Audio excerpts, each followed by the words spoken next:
listener production. Hi, Sasha Barbagat with you. Welcome to The Briefing. The site of the Jonestown Massacre has just opened to tourists for the first time, and people have mixed feelings about it. So, is dark tourism okay, and what's its purpose? If you're curious about Jonestown and you've ever wondered why and how, this is your opportunity to explore those questions in a meaningful way. In the second half of this episode, we explore the reopening of the Jonestown Massacre site for tourism. First, though, let's get into the headlines with Chris Spiru. It is Wednesday, the 22nd of January. Morning, Sash. Morning, everybody. Donald Trump is in the White House for his first full day back as president, and he's been busy. To recap, he was sworn in yesterday morning our time as the 47th president of the United States and spent the day attending events and signing a whopping 200 executive orders, memorandums, and proclamations. Among them, pardons for 1,500 of the January 6 rioters, with 2 of them freed from prison overnight, a lifeline for TikTok, revoking 78 of Joe Biden's executive actions, withdrawing from the Paris Climate Agreement, and a move to pull America from the World Health Organization. Also among his orders yesterday was the declaration of an emergency at the southern border with Mexico and plans for the mass deportations of illegal immigrants. Now, there is talk today that those could start immediately, with Chicago apparently the first city in the firing line of ICE officials who are expected to be going out trying to find these alleged illegal immigrants and deporting them. Trump has also announced that his 25% tariffs on Canadian and Mexican imports will start on February 1st. He also missed his own deadline to end the war in Ukraine, which he had promised to do on his first day in office. And the US president has now established DOGE, that's the Department of Government Efficiency, with Elon Musk at the head.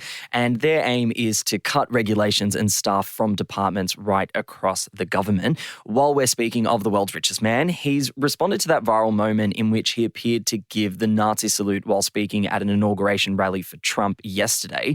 Posting to X, Musk brushed off the claims, saying, frankly, they need better dirty tricks. The everyone is Hitler attack is so tired. I don't know why I dabbled into a Trump accent there, but whatever. Hey, he's the first buddy. That's First buddy.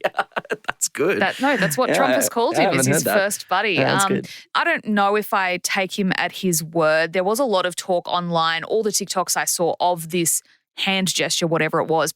There were heaps of comments underneath saying, it was a Roman salute, which also is a fascist gesture. So it's no better at the end of the day than a Nazi salute. Yeah, I mean, a lot of the commentary is saying that it is a possibility that it was, and that's terrifying given this new regime that's coming back into power. But I also want to note that there are prominent anti-Semitism bodies that are saying, look, this is weird behavior. We don't think this is the Nazi salute. It doesn't appear as the Nazi salute. It appears as someone that's really overwhelmed being on stage.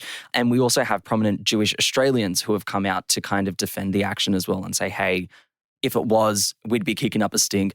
It doesn't look like it for us.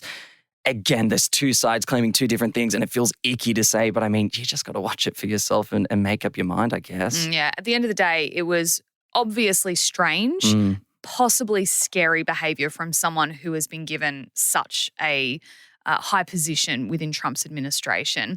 Look, just quickly as well, the question I've seen floating around a lot in the Australian media is, what about Australia? Yeah. How are we doing down here after Trump's come in? So Penny Wong, the foreign minister, is today meeting with Trump's new Secretary of State, Marco Rubio, and that will be the first official Australia-US meeting of this new Trump administration, and it will be part of the Quad leaders meeting, so there will be other world leaders there as well. But yes, we are getting that relationship underway. Let's see how it goes.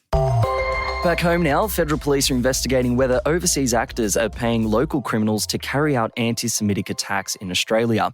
The AFP is also taking an interest in the age of those offending, not ruling out the possibility of online radicalisation. That's information we learned following yesterday's snap meeting of National Cabinet called by Anthony Albanese, and that was after a childcare centre in Sydney's east was set alight and targeted with anti-Semitic graffiti. In this virtual meeting, state and territory leaders agreed to set up a new national database database to track anti-Semitic crime. The Prime Minister is saying it will better inform and coordinate responses, while an AFP operation which has been probing anti-Semitism has so far received 166 reports from the public. 15 of those are currently under investigation. And since we've seen this increased scrutiny of the racist attacks in Australia, more than 100 people have been charged with offences, 36 of them from New South Wales, and 70 arrests have been made in Victoria. Yeah, and it is worth noting also that this has been politicised, and you would have no doubt seen headlines with Peter Dutton coming out and saying, well, it took Albo far too long to call this national meeting. He has been calling for this meeting since 2023, he said. So it's been 14 months of petitioning the government. Interestingly, he's also announced a further kind of election promise around in this area. He's promised mandatory minimum jail terms for anti-Semitic attacks, so 12 months minimum sentences there. And he wants to create a national offence against threatening places of worship. So he wants to use that under a Commonwealth head of power. And he's looking to impose a 6-year minimum sentence there. So we're seeing a bit of that hardline approach coming through, which I guess this issue of anti-Semitism has been bubbling away and it is on the rise. There's absolutely no doubt about it.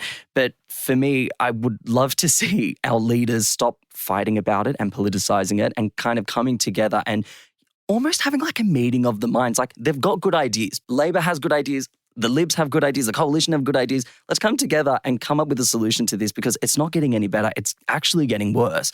And I mean, like all our leaders are saying, it's time for action. But that doesn't win votes, Chris. Getting into a culture war does, which unfortunately is what this election is starting to devolve into.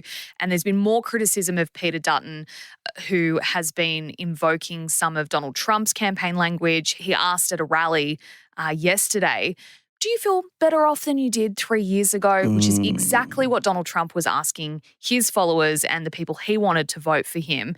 And this idea of having this American-style politics in Australia is really putting a lot of people off. So you're right, bipartisan approaches to things like this, where it's a national issue that affects a lot of people, is really important, but we're not seeing it.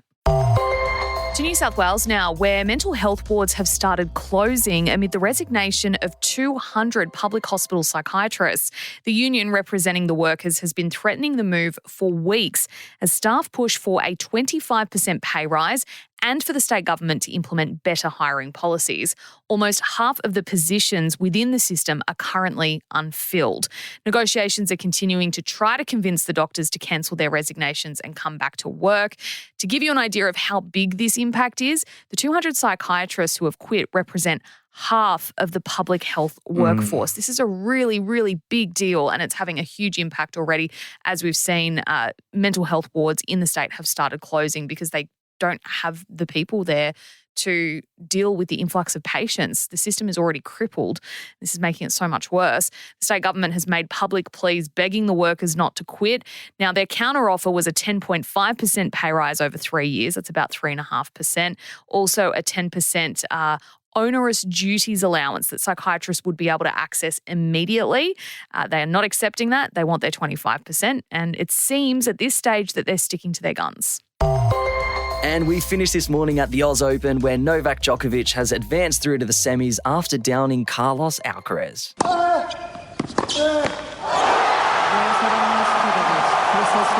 It's a 50th Grand Slam semi-final for Novak.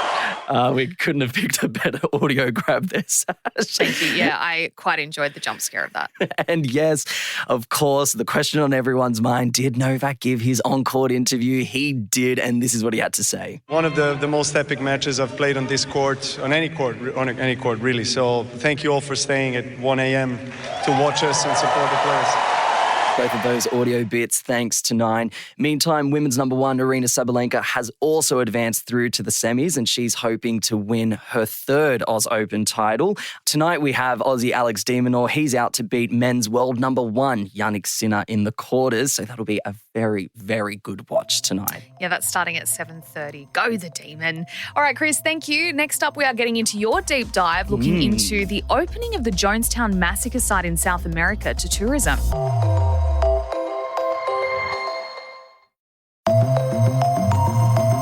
Ever heard of or used the phrase drinking the Kool-Aid? It's used casually now, but its origins go back to one of the most notorious mass murders in history. the Jonestown Massacre. It was there, in the depths of the South American jungle, that cult leader Jim Jones forced his followers of the People's Temple, to drink cyanide-laced punch and ordered the ambush of an American congressman and journalist who had been investigating him at a nearby airfield. Over 900 people died on the 18th of November 1978, at least 300 of whom were children. Jones, who led his followers from California to Guyana in 1974 to escape government scrutiny, was found dead in Jonestown's Central Pavilion with a gunshot wound to his head. Now, the compound where Jones preached, lived, and ultimately murdered hundreds of people has been open to tourists for the very first time. While there's been plenty of interest in the overnight tour being run by local travel agency Wanderlust Adventures, some locals and survivors fear this will sensationalise a dark and deeply traumatic event. But the organiser of the tour, Rosalind Schutren, who was born and raised in Guyana, says the tour pays respect to the victims and survivors. She accepts it could be considered a form of dark tourism, but argues it's no different to the memorials we see at Auschwitz, the Twin Towers, or even the Chernobyl nuclear power plant. Rosalind, thanks for joining us on The Briefing. It's been more than 4 decades since the massacre. Why have you decided now to take tourists to the site? I think over time, questions about Jonestown and its accessibility frequently arose from our American and international guests. This curiosity sparked a conversation. We began asking our guests a visit, would you be interested in visiting or doing a tour with us to have this experience about the history, etc.? And the feedback was overwhelmingly positive. People expressed a genuine desire to learn more about the significant chapter of our past. Remember, the Jonestown story is not only part of Guyana and America's history, but is also a story of global significance. At the top of the show, like we mentioned, you were born and raised in Guyana. What were some of the stories that you heard about Jonestown, and sort of what was the local feeling towards Jonestown growing up? Well, the thing is, I actually grown up in Georgetown, which is the city. So Port Kaituma and Jonestown is in Region 1. We have 10 regions. And Region 1 is a bit of more remote area apart from Georgetown, but not actually very far. You can fly there within an hour. So even though it's a distance away, meaning that it's a bit remote, meaning surrounding by a lot of jungle, because 80% of Guyana is actually rainforest. And mind you, protected rainforest. So you have a lot of fresh air here. It actually is distant from where most people live. So you can say it's not that easy to visit, but we made it possible. So growing up, we never really got to visit or even really talk about it as being from Georgetown, but you heard of it. You heard of the stories, and you would do your own research and realize, wow, this happened here. What indeed a significant chapter of our past. What incredibly sad chapter of our past. But I know there are a lot of people that want to know more about that past. I am curious to know what the sentiment on the ground there is, because I know the survivors, when they returned to the States, they were treated as fools who fell for a scam, and, there wasn't much compassion for them. And it took a really long time for that narrative to start shifting in the States, whereas now we look at them as victim survivors. How are these people and the survivors looked at or looked upon in Guyana? There was a lot of empathy. Because at the end of the day, the way we narrate the story, and I think a lot of people understand this as well, because a lot of the locals in Port Kaituma met the people there and realized that they were genuinely good people that just basically fell in the wrong hands and believed in the wrong person, because they were looking for that safe haven that was promised to them. So the man behind Jonestown promised this, and they were just regular people just like you and me that were just looking to be appreciated and loved and a place to belong. So when people understood that, they saw that differently, especially the locals, because they met some of these people and knew they were great, good people. They were just misunderstood and didn't understand what they were getting into or what they were doing. I do want to touch on something that you mentioned earlier. You mentioned that Jonestown is kind of squirreled away in the forest and it's not this easy to get to place. I am curious to know, the image most of us have is that horrific aerial shot where we've seen hundreds of dead bodies in and around that open hall. What is left of Jonestown? Is it still intact in the same way it was back in 1978? And has the site remained relatively untouched? Well, the thing is, the forest has reclaimed the area. So basically all is left is the sign that says "Welcome to Jonestown," which is actually not the original sign. It is a replica that the town council made a couple of years ago. And also we have a memorial sign as well. So that's all actually is left. That's all. Where the pavilion was, there is a memorial plaque there. But we also share with our guests to manage their expectations, what there is to see. And we also show them a lot of Port Kaituma and introduce them to the people so they can see the local culture and meet the people and hear about what they felt around that time. And we even do an interview with, I would call him a young man. Well, he was 11 at the time, but now he's about 50 something. But he was wonderful to talk to, and he shared his memories of 11-year-old boy doing frequent visits to Jonestown, which his dad used to work with at one point with the temple. And he would share those stories, also get into, after when they visited the site, what they found. It's quite interesting talking to him. And just to see how resilient the people of Port Kaituma is, and still is and was. And it's just amazing to see what they've been through and how resilient they are from then and today as well. You are running overnight tours. Can you tell us a little bit about what that entails? Because at first impression, I saw that as overnight tours on the site, potentially in people's former bedrooms, but from the sounds of it, that's not the case. No, it's an all-inclusive experience. Basically, it's a really early pickup, 5:30 in the morning. We fly us in the first flight to Port Kaituma Airport, where you heard about the ambush with Congressman Ryan. And that's where we land on the same airport. And then from there, we take you to Port Kaituma, which is actually the gateway to the outside world for Jonestown. So everything that came into Jonestown came through Port Kaituma. So we stayed there because they have hotels, accommodations, and so forth. And we engaged locals. We support the hotels and the local restaurants there as well. So we do an overnight in Port Kaituma. But before we have the overnight, we spend the entire day, since it's an early day. We do a visit to Jonestown, the area, on the drive there. And when you land at the spot, we start a story as soon as you land. Actually, before you even enter the plane, we give you a little backstory of everything that we've done research, hours and hours. And we took about 2 to 3 years. And even every time we go there, we're still finding out something that we didn't know before. So with every visit, we learn something either from our guests, from people there, from something we've discovered. So it's just a learning experience every time you do this tour. And so far, it's been incredibly positive in a sense where the first tour, we actually had a really great group, a combination of 2 international guests, 2 journalists, and 2 locals from Georgetown. The 2 international guests I'd like to talk about, one of them, he said he's been trying for 7 years to do this, to visit Jonestown, 7 years, because he's from California. And most of the persons that was part of that temple, actually the temple originated there. So it had a personal meaning to him. And he even came last year to try to do it, but he couldn't organize the logistics. And he was pleased to see that we were offering it. So he finally got to do that. When we had that visit at the ground, I can see the toll it took on him. When we returned to Port Kaituma for lunch, he couldn't join us. He had to go back to his room to be with his own thoughts. And for the other guests, he traveled straight from Norway to come to Guyana to do this tour.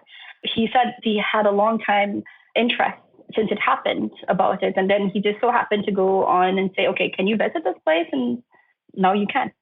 Well, it's undeniable that one of the benefits, obviously, of having this tour up and running is tourism, of people being attracted and coming to the site. You've got Guyana's Tourism Authority and Minister for Tourism on your side. Why do you think the local government has been willing to essentially back this new venture of yours? I think they understand our goal and our intentions. They also are very supportive in sending also their representative with us when we were preparing or starting this tour. Every visit that we did, we also had a representative and help us to refine it or to do it in a most respectful and thoughtful way. So we were able to work together and give that experience the well-deserved respect. Because we want to make sure that the people that lost their lives are remembered and honored. Because there's so many misconceptions of what happened. One of you mentioned earlier, where people assume that, oh, these people, they didn't understand, why would they do that? But understanding where the persons came from and understanding the way they were manipulated by unchecked power and by basically the cult psychology is phenomenal. Like just thinking about how he played with person's mind by restricting them from certain regular, normal things that you would have everyday needs for. By restricting certain things, that would make you feel uneasy and having that want to be part of something so you can feel better about yourself. So it's quite a story. It sounds like the local community is somewhat rallying around you. What's their feeling been of opening the site up to tours and essentially welcoming tourism to the city? First of all, they are very vibrant people. They're just happy people. Like, even though this has happened in the area, they understood the gravity of it, but they're willing to share that story because I think they want to know that, Port Kaituma isn't just about Jonestown or just the gateway. They're lively, kind, generous, and very, very amazing people. When you get there, you'll see what I mean. Like, you just feel safe and welcome, and they're always so jolly and helpful. Even just walking through the market, everybody is welcoming and with smiling faces and happy tones. Yeah, so I would say they're happy to see people visit Port Kaituma. Because as I said, like Port Kaituma years ago, you can literally count the persons there. Everybody knew each other. Now that you can maybe increase the people that are coming in, obviously they'll welcome that. If you could kind of summarize the enduring message of Jonestown that you want people to take away from this interview and from your tours, what do you think it is? If you're curious about Jonestown and you've ever wondered why and how, this is your opportunity to explore those questions in a meaningful way. It's not just a tour, it's a journey of understanding. You leave with more than just answers. You leave with a new perspective on history, humanity, and even yourself. And along the way, you'll experience the beauty and the warmth of Guyana's people and landscape. You have sold South America to me, Rosalind. Thank you so much for joining us on The Briefing and making the time. My pleasure. That was Rosalind Schutrin speaking with me there. Thanks for listening to this episode of The Briefing. That is it for now. Before you go, though, we'd love it if you could share this app with someone who you think might enjoy it. It's a really easy way you can support us and all that we do here at The Briefing. So we're sharing our social posts. Be sure to check us out on Instagram at The Briefing Podcast and on TikTok and YouTube. Just search Listener Newsroom. And don't forget, we'll be back in your feed with another interesting deep dive from 3 p.m. this afternoon. But until then, I'm Chris Spiru. Catch you next time.